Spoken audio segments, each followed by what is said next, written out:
And that's why I use accountability, which is a really good framework to have in place to try to, because you can't override your own system, right?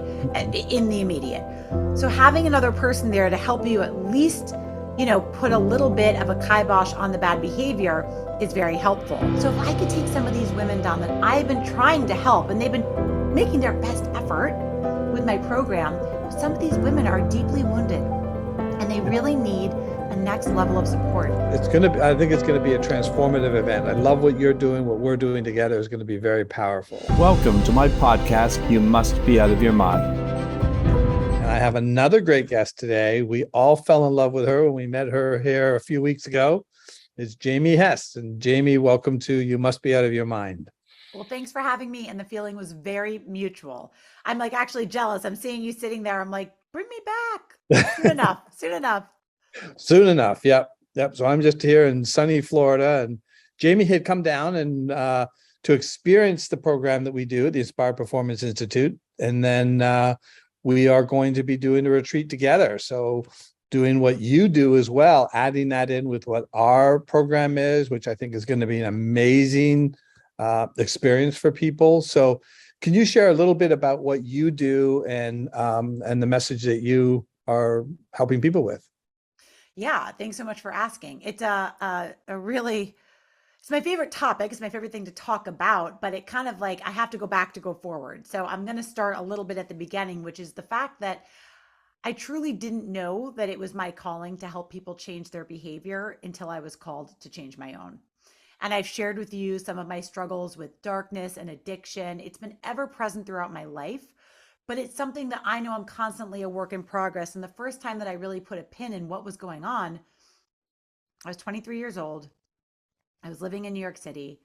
I had the life I had always dreamed of. I had the fancy job in public relations. I was like this it girl. And I was hopelessly addicted to drugs. Like I could not hardly get out of my apartment, let alone show up for work properly. So I had this whole life that was pretty much my dream. And I had this white light moment of clarity, which I had, by the way, several times again in the years since. I think we're constantly these just circular versions of ourselves where I just said, if nothing changes, nothing changes. Right. Right. And we have to take these honest assessments maybe every couple of years. At that time, I knew this is too much for me to handle alone. I reached out for help. I called the one person I knew who had gotten sober. I mean, he brought me to my first 12-step meeting. And for me, 12-step recovery in the beginning, it really worked. It really helped a lot. And I got sober. And life was really good for several years. And then I had babies and my life that had gotten so big kind of just rolled on, and recovery took a back seat and life took the driver's seat. And I had what we would call a slip. It's funny, in 12-step recovery, they call a slip sobriety loses its priority. And that's exactly what it was. Right. Yeah. And the slip wasn't with drugs, though. It was with food. And so for the first time, I realized I was using something again addictively. Right. Um, but it wasn't substances. It was food. I was self-medicating with food. Now, what I realized in that moment was this crazy double standard that we have as a society. I had really no problem raising my hand and saying I'm a drug addict because it's pretty common. I mean, at least in the year, we're here we are in 2022. You're an alcoholic, you're a drug addict. You go to your boss, you say, I need to go to rehab, I need some time off. The Family and Medical Leave Act will cover you. It's against the law to fire you. It shouldn't be so shameful. But Yeah. imagine going to that same boss and saying, I cannot put down the fork. I Yeah. can't close the refrigerator door. Right. We giggle when we even say it because it seems so silly, but it's so not. And so I realized the parallel lines between addiction and addiction, right? Yeah. Addiction is addiction. Yeah. Once I got kind of essentially sober from my issues with food, which were not small, it wasn't like I was having a couple extra, nibbles of candy here and there. I was suffering with binge eating disorder, bulimia. They were pretty big issues. And once I reached out my hand for help and I kind of started going through a recovery process, I realized recovery is recovery. It's all the same thing. Yeah. That's what led me to At that point, I was already a fitness and wellness influencer online known as NYC Fit Fam. And I realized I had to stop just espousing what essentially was toxic positivity. That's what we do on Instagram. I'm fit. You can be too. Look at me. This is what I do. And it's like bullshit. And behind it all, I was crumbling, right? So I realized what I really had to do was start standing up in my truth and telling people, look, I really struggled and I'm still figuring it out, but I've really put some methodologies around this. And it's very akin to the way I got sober the first time, because I believe we changed mindsets in very kind of similar ways. And I Yep. created a coaching program called the Big Ask. And what it essentially is, Don, is hyperlocal accountability. Same as Yep. you would have a sponsor and a peer-to-peer support system in, say, AA, you have you have to reach out to somebody in your network, in a loved one, someone in your community, because essentially when we're in the grips of something like that, we can't do it alone. So when women come to me, by and large, they come to me with these really casual problems.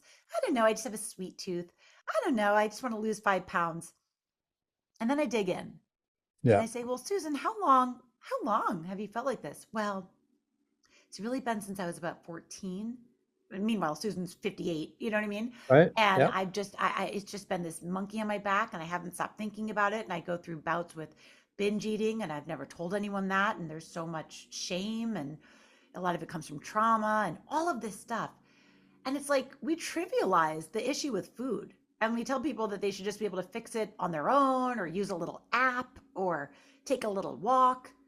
This is like deep emotional work. And it really does take, a peer-to-peer network or a support system and accountability. Because if you could have done it on your own, Susan, my dear, you would Hmm. have done it sometime between the age of 14 and 58. But if nothing changes, nothing changes. So my community, the Big Ask community, is really based around accountability and helping people recover from not just food shame, but all sorts of kind of isms, I call them, right? We all have our isms. Well, what's amazing is if somebody looks at you right now, they're going to say, "There's no way this lady had a problem with any of that. You Yeah, don't look like that." right. Right. And so what I think is so great is that you're able to share that because of all that shame and guilt that gets around it. I could see how easily people will want to stay in that image and don't let anybody, know anything about my faults or know the things that I struggled with.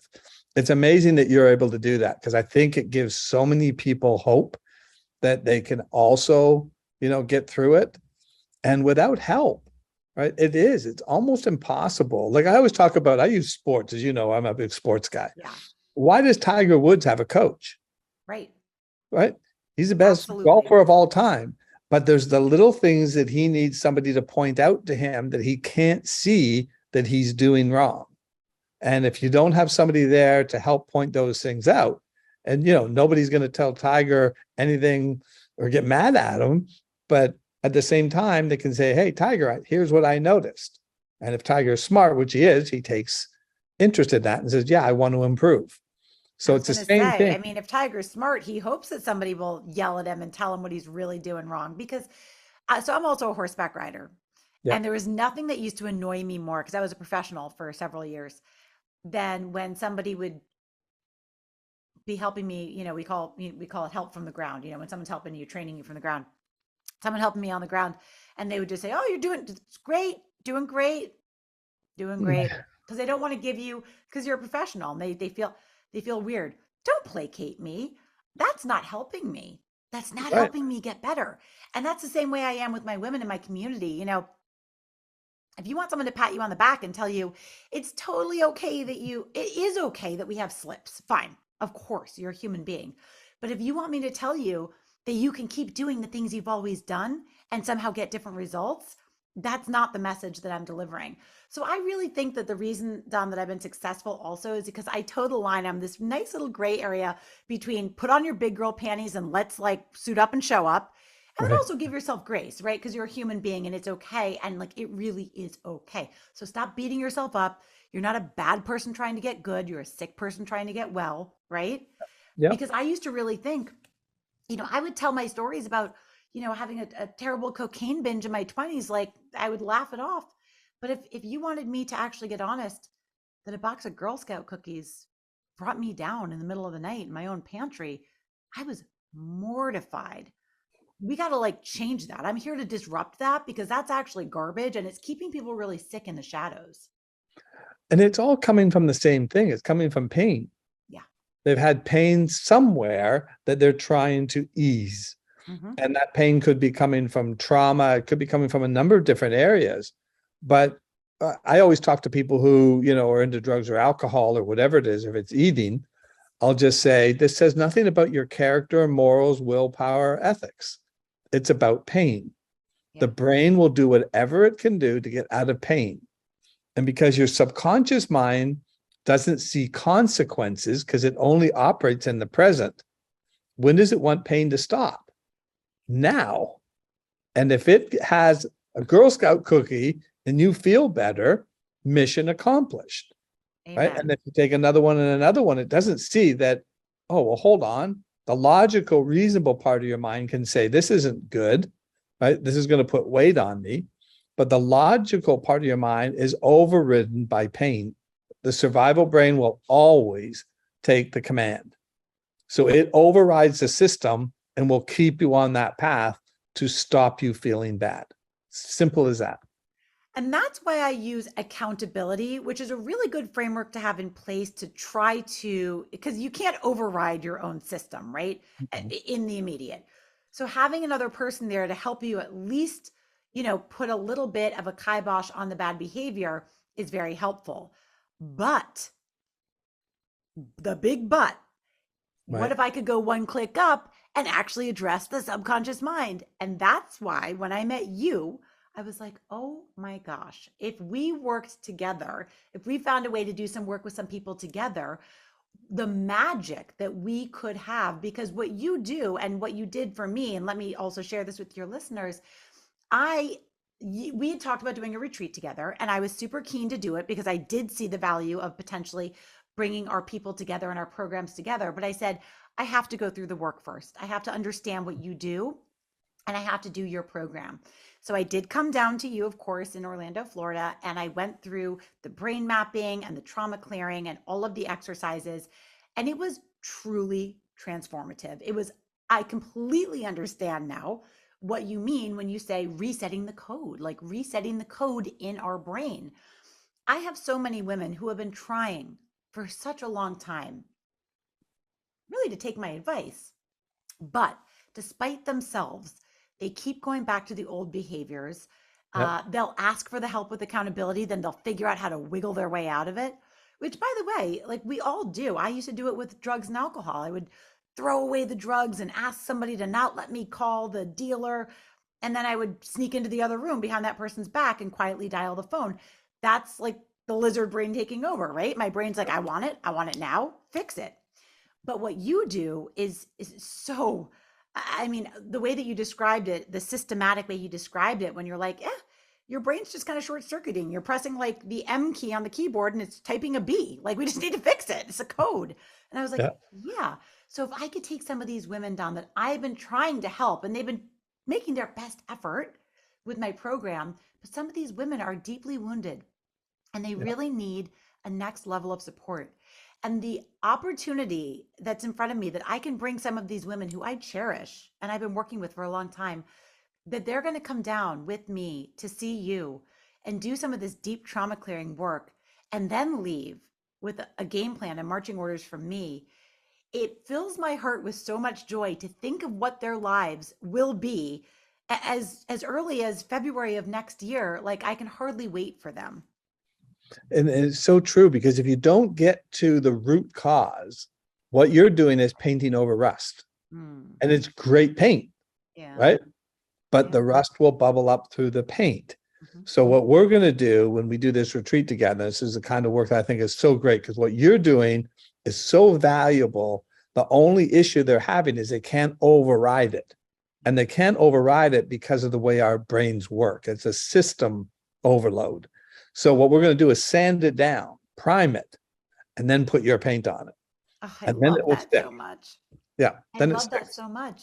And it's so interesting. And from speaking to people every day, I speak to women who really believe the things that they're saying. They'll say to me, here's the plan. I'm going to get up every day next week at 5 a.m. and I'm going to do Barry's boot camp at 5:30, and then I'm going to do Soul Cycle at 6:30, and then I'm going to eat broccoli all day. And like week after week after week, they believe it. Like they believe that they're going to do it. And then they're let down time and time again. And they just can't break the cycle. Even if they ask somebody for help, they just, in those moments where it's just me, myself, and I, they cannot change their behavior. And at a certain point, as a coach, as a wellness coach, what I can do is hold their feet to the fire. I can stay in their text message, their DMs, their inbox. My program is very high touch coaching. So I am literally texting with them for accountability all day, every day, and on the phone with them. But imagine they were able to hold themselves to the things that they wanted to do because they weren't overtaken by their own brain leading them astray. That is what I want for these women. And I am so excited for this. We could maybe talk a little bit about when and what it is, because I think it's Yeah. really so cool what we're doing. Um, It's it's it's gonna be, I think it's gonna be a transformative event. I love what you're doing. What we're doing together is going to be very powerful. Um, I had a pastor tell me one time, which is the same kind of thing. He said to me, he goes, for the first time now I understand. I'm pastoring people and they're looking at me going, yes, pastor, yes, that's who I want to be. Yes, that's what I'm going to do. And then they go right back to their old behavior. yeah, And I go, I didn't get my message through. No, your message got through.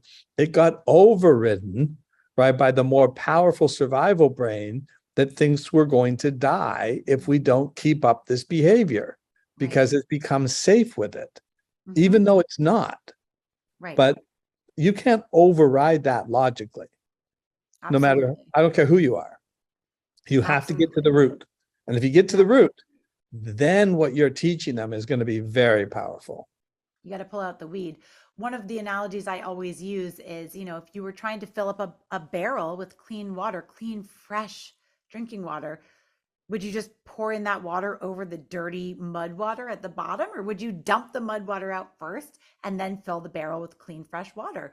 You dump out the mud water. That's what you do. And Yeah. so I love that. And so I'm very excited. This retreat, of course, is going to be February 2nd through 5th. I'm also very excited just to bring people down to your center and your community. I was so impressed with the area that you're in, the area of Lake Nona. I think an entire area dedicated to health and health research and wellness is so forward thinking. And the stuff that I experienced just right there where your offices are, I don't know that I've ever seen anything like it. What was the thing that I went in? The theta, what was that? Data unit. Yeah. That was the trip. Can I tell you that was the trippiest thing I ever experienced? Maybe you could tell people what that is.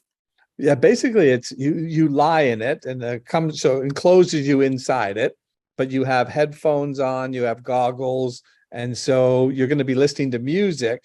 And at the same time, we've got lights, and the lights are basically getting your mind to process, and you spin.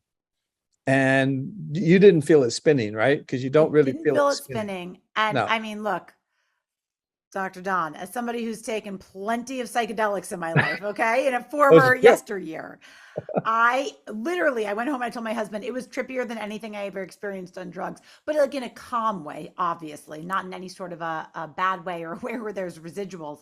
But for those 15, 20 minutes, it was like almost an out of body experience in the most relaxing way. It was hypnotic, I guess is what I would say. Yeah, because it puts you into a theta brainwave state. And theta is about 4 to 7 hertz or cycles per second. It's basically where you're just about in sleep state. Mm-hmm.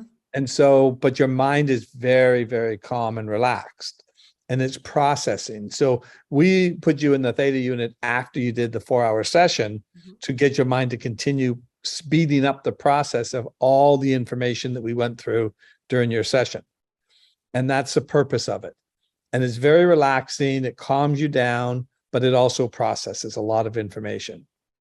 And you don't even know it's spinning. It doesn't even feel like it puts you into, did it feel like 30 minutes? No, No. A lot of no, people come out and say that couldn't have been 30 minutes. I right. wasn't in there for more than 5 minutes. Yes. because it suspends time when you're in that state. You know, when you're sleeping, you have no idea how long you've been asleep. It's the same Sure. thing. You're in theta when you're sleeping. It's so wild. And the fact that we're bringing people to your home base is very exciting to me because usually when I'm bringing people on a retreat, it's kind of ad hoc. You know, we're at the mercy of the resort. If they have yoga, great, then we do yoga. If they have Pilates, okay, then we do Pilates. But we are specifically bringing people to where you reside, where you are doing your clinical work. And the Mhm. fact that they're going to get to come there, that to me is very exciting. So I really like the mix that we're bringing people of kind of like fun in the sun, like a luxe resort, and it's going to be really lovely. But then also, you're going to literally walk away a completely different human being. That's a pretty big promise. Yeah. And you definitely can. A lot of people will tell you that, I'm broken, I'm defeated, I've done everything, nothing's ever worked for me. But this is a cutting edge neuroscience approach to it. We're going to reset the way your mind has been working, because until you reset it, it's going to continue to operate with the codes that you built.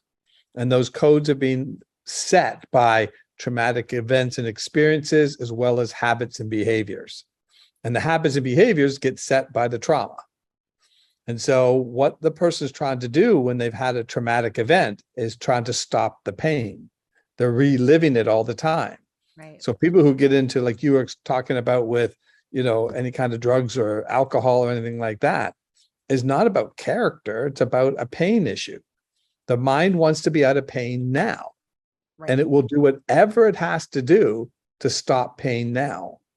And so once we reset that and there's no more pain, now your mind can stay present. And if you read all the self-help books, they'll say, be present, be in the moment. But our minds don't naturally work like that. You have to go through a process to get it to it. And that's what you're going to learn.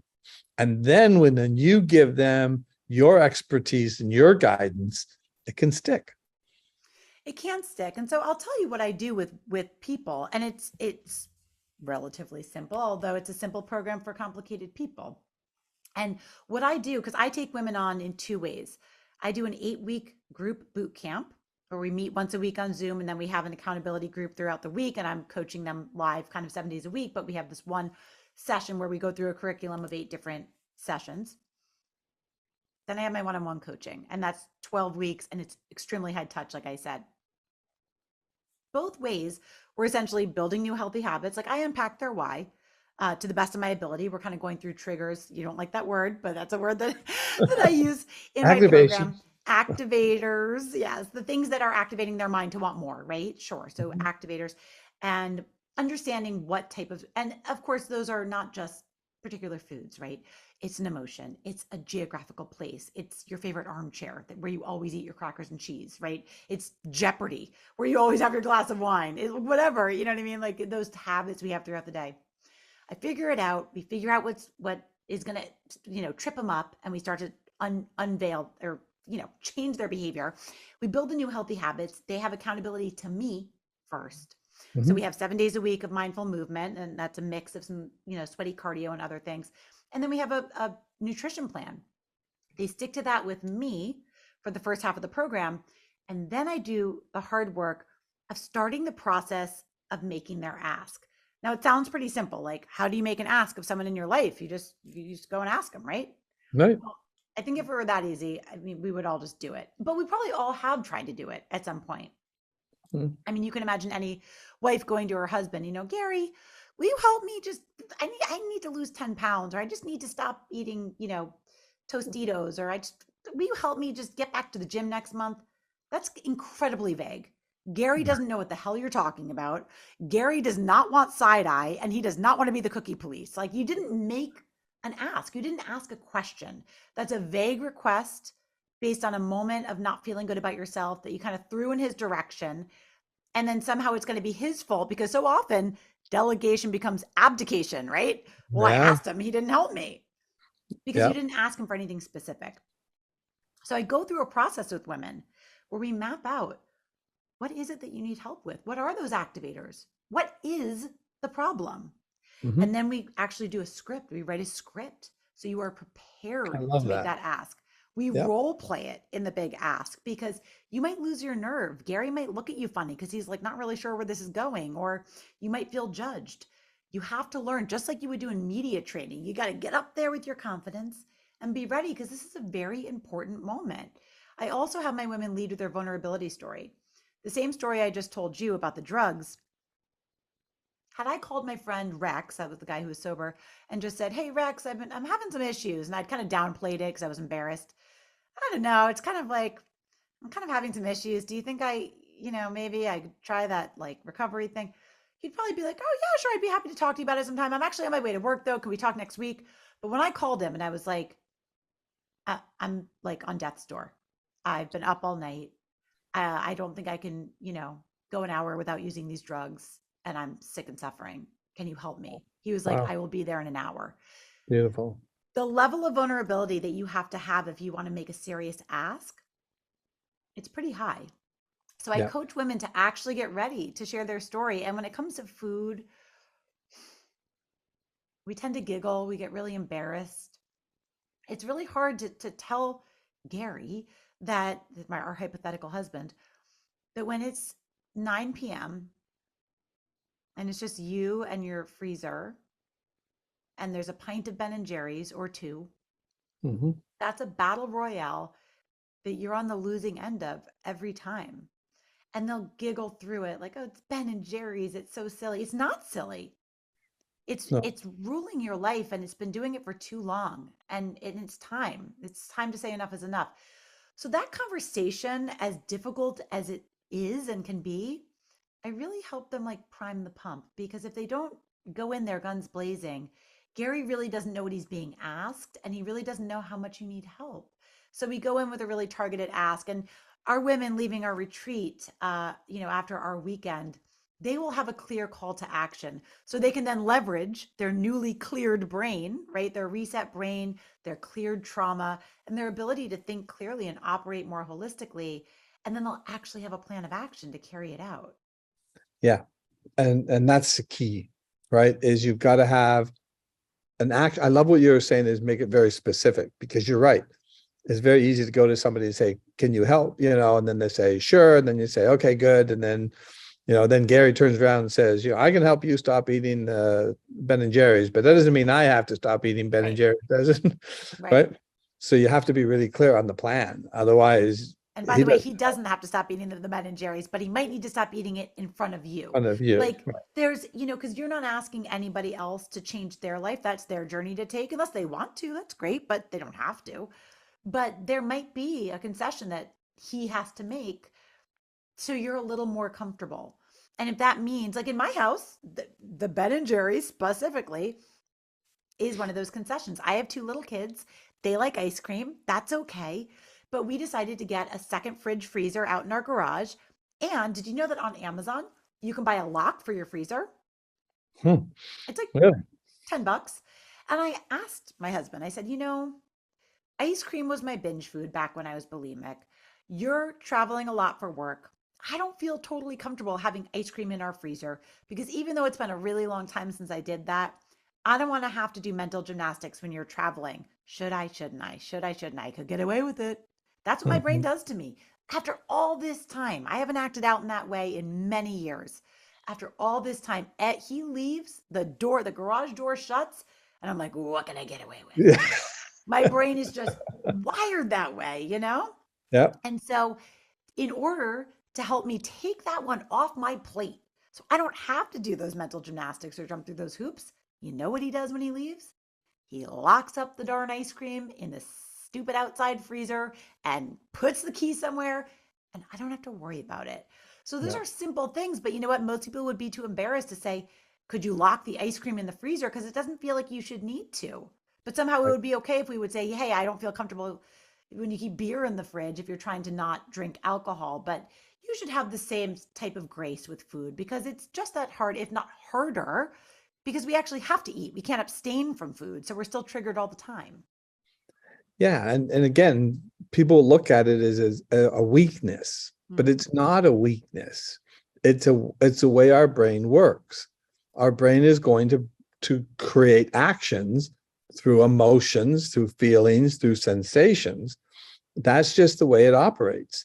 And if it has pain, it wants to stop the pain. And so what did you use before that worked? And that's what your mind is going to find. So you traded, the drugs for food, Hmm.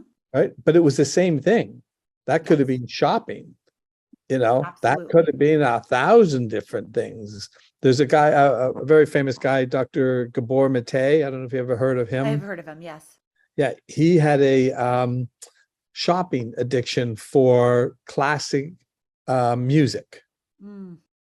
And he talked about it was so compulsive that he could be in the middle of an operation. He was a doctor, and he would excuse himself to go to a record store to get that special record. Oh my God. Yeah. Now, this is a guy who's highly functioning. He's a Right. doctor. He's doing an operation, right? It's not some guy that's falling down on the street, with, looking for a needle. Right. This is somebody who, people can be very high functioning and strong and come from great backgrounds, have great families, have all those misconceptions have to get thrown out. We have to start throwing away that belief that there's something, wrong with this person or their upbringing or no. I mean, they can get into that very easily.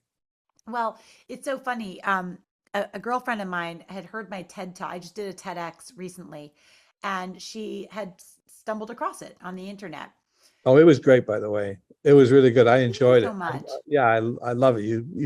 You told the story so well that people could so relate.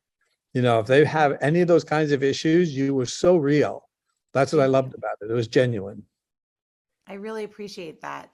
This gal I had actually grown up with, and she had brought me to my first rave, which was I'm a child of the 90s, so that was where I started, where it all started. We had the rave scene, and it wasn't like it is now where they're big concerts. I mean, it was underground and it was dank and dirty and just fabulous, right? Just Right. very, very like, naughty. Um, she brought me to my first rave. She texted me after hearing my TEDx and she said, you know, secretly, I saw, she said, I saw your TEDx. It was so fabulous. And sorry, my Google just made a noise. But she said, I've always secretly wondered if you blamed me for taking Oh, you to that first party. And I said, Christy, you have to understand, like, I was wired to be an addict. It would have happened that day or the next day or the day after that. Like I was, my dog is barking. Like I came out of the that's how womb. real you are, right? So Yeah, exactly. that's a perfect metaphor for your TED talk, right? You were so Exactly. real Like that you're still being real.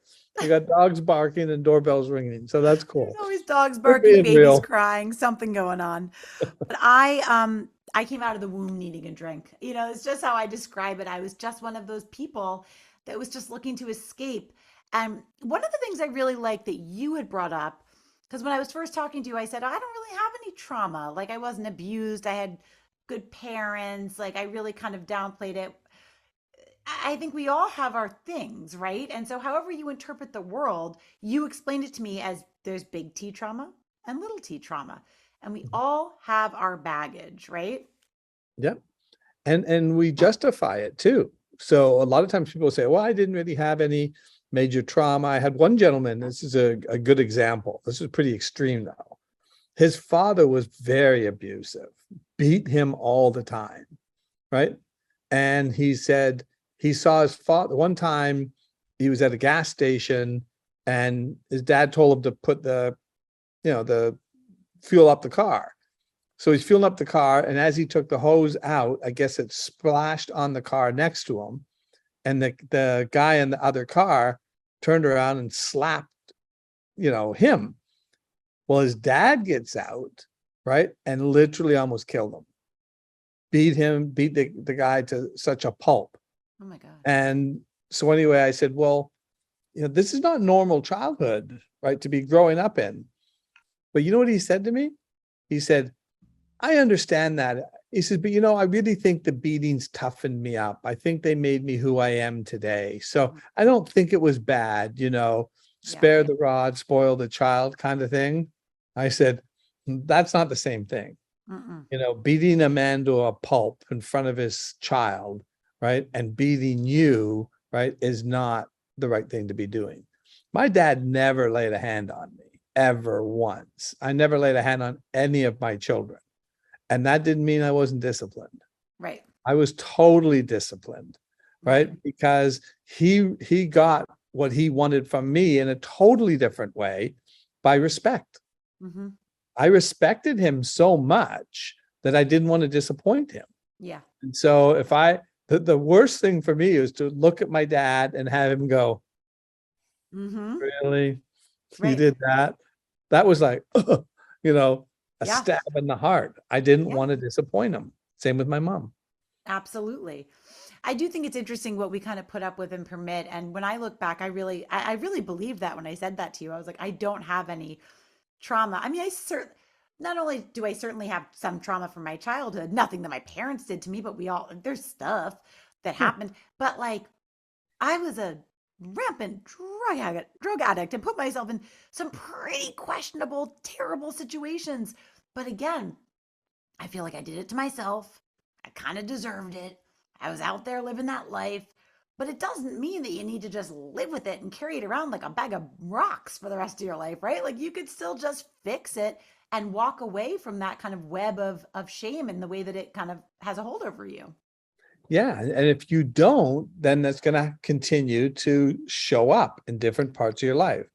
It shows up either emotionally, it can also show up physically.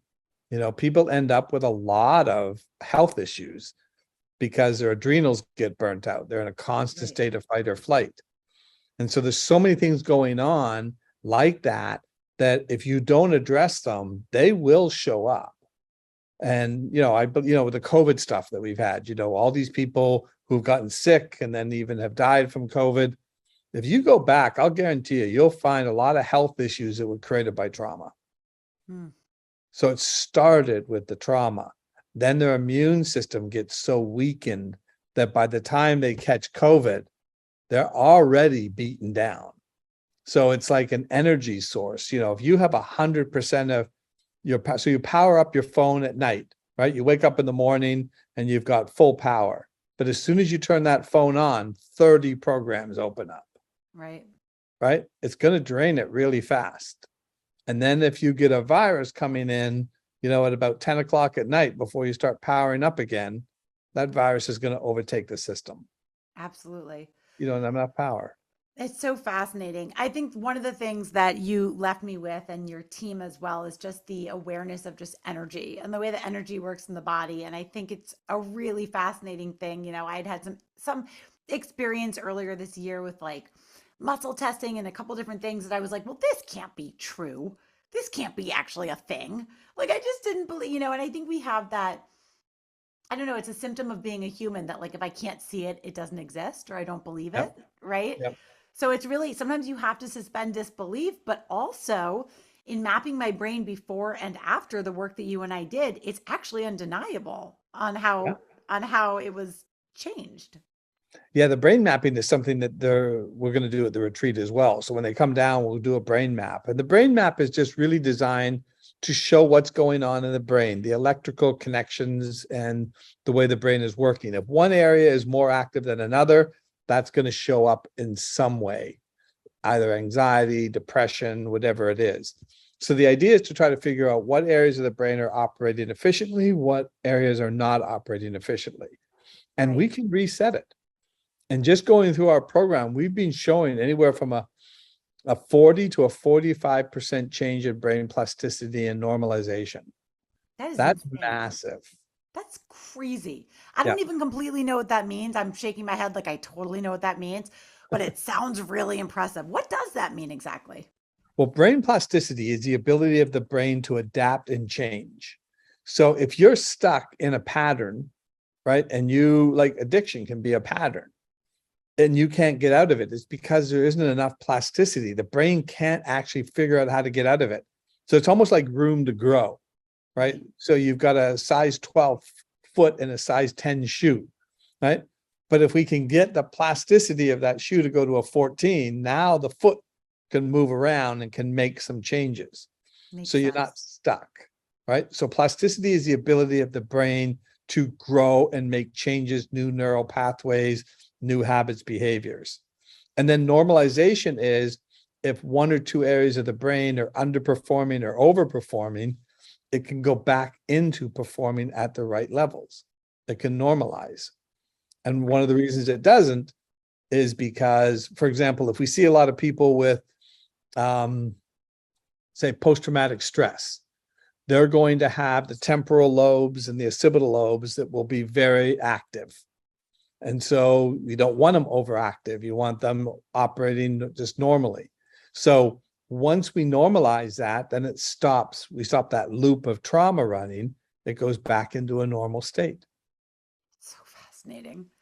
Yeah. It's really fascinating because basically we're just walking around with this supercomputer up there and it blows my mind, right? The thing I wanted to mention to you when you said earlier, you know, how you would take a drug in order to get that high, but when you went in that theta unit, you said that was like such a great experience. Yeah. If the pharmaceutical industry could get a hold of that chemical lab that's within you, right, they would be in heaven because they're trying to artificially create something that you're already capable of. You have the ability within you, right, to get the greatest high, the greatest experiences naturally. Your brain is designed to do that. Your body's designed to do that. And then what happens is because we get into a pattern of trauma, we can't access that. And so what do we have to do? We have to artificially produce it. And then we get stuck in artificially producing it and think that's the only way to get it. You get out of addiction and then you start using your true talents and what your body and brain are capable of, you would never want to go back to drugs. Right. Fascinating. Yeah. Well, but it does take a practitioner like you to unlock it. So I'm grateful that, I'm grateful that we met, to be perfectly honest. Yeah, me too. I'm so excited to work with you and the work that you're doing and helping people. It's a perfect combination. I completely agree. And my women, when I was on my way down to see you in Florida, and I told people what you do, I told my community on Instagram at NYC Fit Fam, the amount of DMs that I got of people saying, "Oh my God, this might be my chance. This is what I've been looking for." The amount of outreach I got saying that, it was pretty remarkable. So I'm really excited to see the community that shows up to take advantage of this rich, rich experience. And the great part about it, what we do with the trauma, a lot of people think of trauma work as painful. We didn't, as you know, you can explain to them, we Yeah. didn't sit and analyze anything. We didn't have to look in detail. I don't even need to know what the trauma is. Yes. We can heal all of that all naturally without any knowledge. You know, I work with women who have had major traumas. Yeah. And it's very hard for them to sit down and talk about. And I say, I don't need to know. Mm-hmm. I'll take you through a technique that will get your mind to reset that Mm-hmm. information without you sharing one word with me. That was So the most fascinating part. And also, like, I've done talk therapy before, and I'm not trying to poo-poo talk therapy. That's great if it works for you. It never really worked for me. And that's actually why I like 12-step recovery, because, for me, going to therapy was always like me, and a side of me. And 12-step recovery, they're like, turn around and help someone else. You know what I mean? Stop being so selfish. Get out of your head by helping another person. That resonated with me. I like that. Having a service-minded heart, I was like, okay, I can get down with that. That makes sense. I stopped thinking about myself only. I start thinking about other people. Maybe I'm a little too busy to worry about what I'm doing all the time or what drugs I am or I'm not taking or whatever. That worked. Now, that works for so long as you stay in that community and you stay in the peer-to-peer support.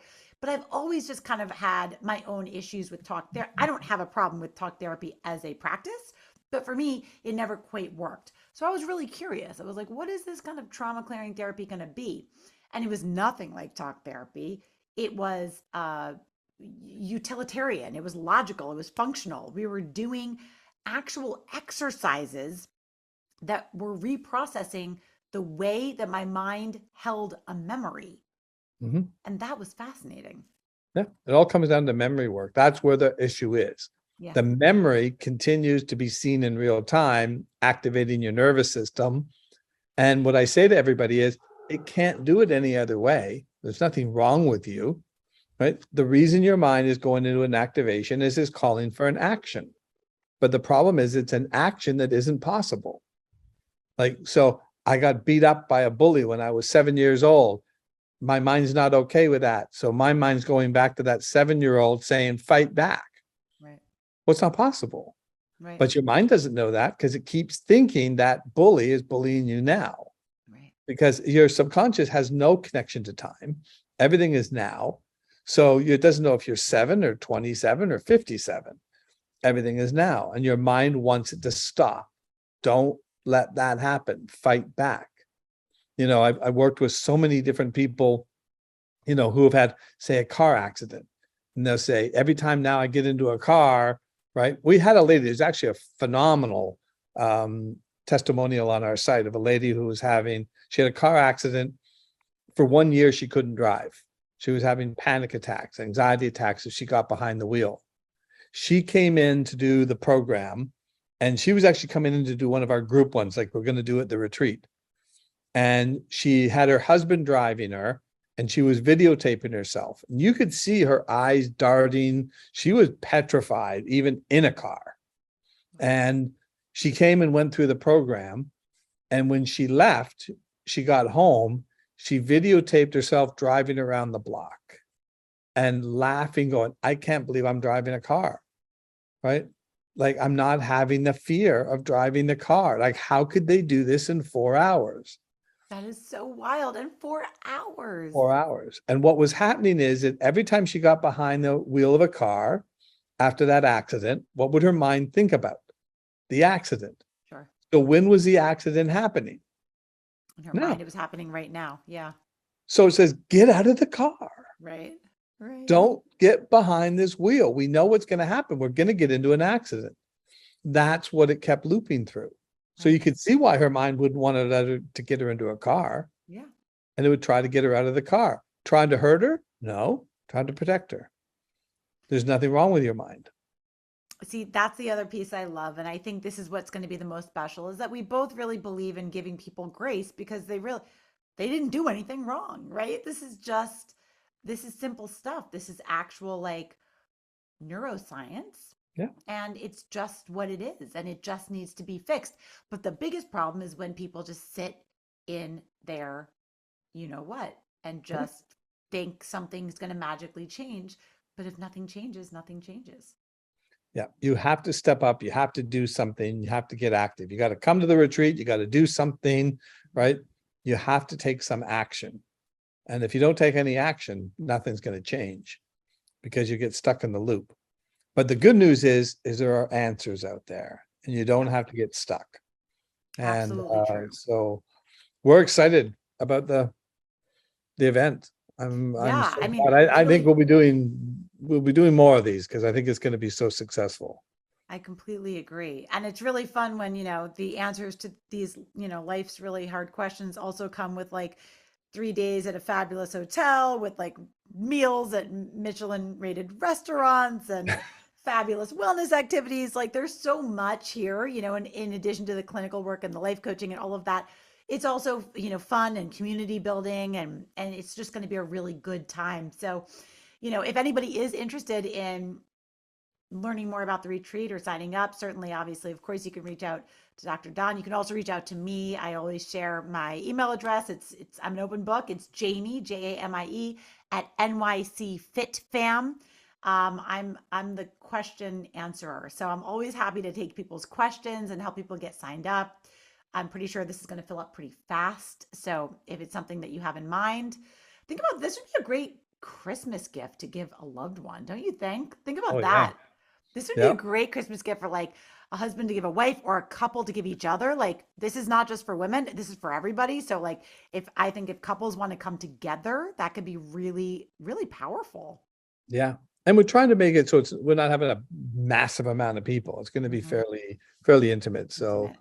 you'll get a lot more, hands-on and get to talk to us a little bit more. So I'm excited about it. I know you are too. And our whole team here are excited to put people through, get you into the theta chamber, spin you around a little bit. Totally. Trip you out. That's right. Amazing. Well, Jamie, thank you so much for doing this. This has been great. Like I said, we fell in love with you the minute we met you, and we're looking forward to not only the retreat, but just working together in the future, and for coming on the podcast. Thank you So so much. I can't wait. yeah. So again, thank you everybody for listening to the You Must Be Out of Your Mind podcast. And there it is.